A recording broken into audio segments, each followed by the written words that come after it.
आवाज सर्वसामान्यांचा। गेली 12 ते 13 दिवसांपासून कात्रेश्वर यात्रेनिमित्त कातर खटाव येथे क्रिकेटचे भव्य सामने भरवण्यात आले होते। 40+1, 40+चे 4 संघ, मानखटावचे 16 संघ या दिवसामध्ये चुरशीनं खेळवले आहेत। या ठिकाणी प्रत्येक दिवशी खेळवलेला एक संघ बक्षिसात जात असतो।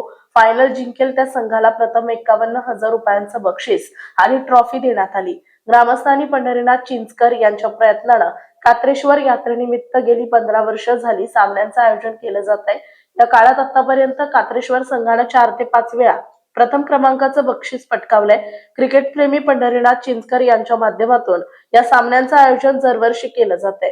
मानखटावच्या खेळाडूंना क्रिकेटचा एक वेगळा प्लॅटफॉर्म मिळण्यासाठी चांगले प्रयत्न दिसून येत आहेत। त्यामुळे ग्रामीण भागातील छोट्या खेळाडूंना खेळण्यासाठी वेगळी संधी मिळत आहे। महाराष्ट्र तसेच देशामध्ये पाहिले तर क्रिकेट हा लोकप्रिय खेळ आहे। त्यामुळे कात्रेश्वर यात्रेनिमित्त चांगला प्लॅटफॉर्म खेळाडूंना मिळत आहे। कातर खटावचे सुपुत्र तसेच बाहेर राज्यात जाऊन आपल्या व्यवसायाचा जम बसवणारे अशोक विष्णुपंत बागल यांचं या सामन्याला चांगलं सहकार्य लाभलं। त्याबद्दल ग्रामस्थांच्या आणि क्रिकेट मंडळाच्या वतीनं त्यांचे आभार मानण्यात आले।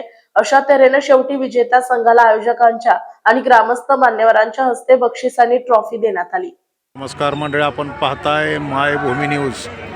तर नुकतीच कात्रेश्वर चषक कातर खटाव 2026 स्पर्धा पार पडली आणि आज फायनलची रंगतदार मॅच पार पडलेली आहे। आणि फायनलच्या या आटितेच्या लढतीत कोणता संघ जिंकला आहे? राजवडी संघाने बाजी मारलेली आहे। तर इथे आपले अशोक शेठ बागल आहेत, ज्यांचं आता गुजरातला एक चांगला त्यांनी जम बसवले व्यवसायामध्ये। तर त्यांनी या कार्यक्रमात त्यांचं चांगलं योगदान आहे। तर काय सांगाल 2 मिनिटं?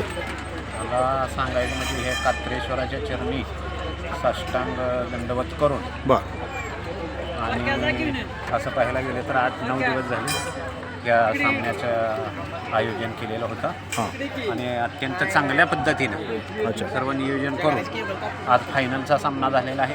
राजवडी संघाने त्याच्यामध्ये विजय प्राप्त झाले असून आता थोड्याच वेळामध्ये पारितोषिक वितरण समारंभ होणार आहे। आणि आमचे चेअरमन साहेब, परत मसवडला असणारे आपले PSI साहेब, तसेच माझे वडील विष्णुपंत महादेव बागल हे सुद्धा या ठिकाणी हजर आहेत। आणि खूप म्हणजे आनंद वाटतो की खूप चांगल्या पद्धतीनं हा सामना पार झालेला।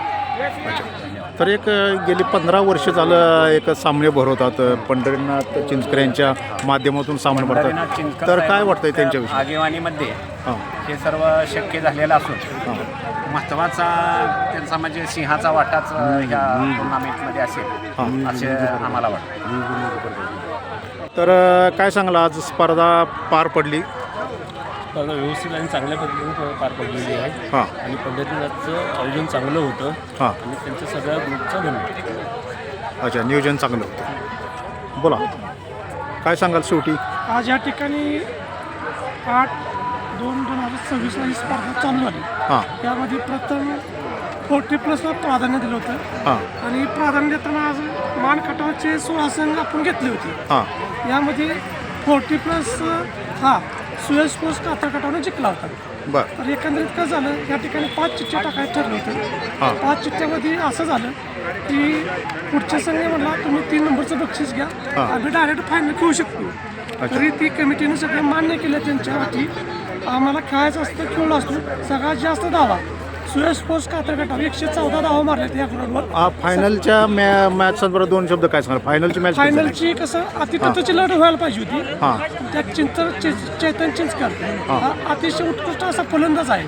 त्याला सूरगावच नाही किंवा त्याचं काय बॅट लग असेल, बॅट चालली नाही, त्याला पुढच्या वाटचाल ठिकाणी अशोकराव विष्णुपंत बागल महादेवमाळा यांनी आमच्या जो विश्वास दाखवला, म्हणजे 1 ते 4 बक्षीस दिलेलं, 51,000 असो, 31,000 असो, 21,000 असो किंवा 15,000 असो, त्यांनी अतिशय चांगलं मौन सहकार्य केलं।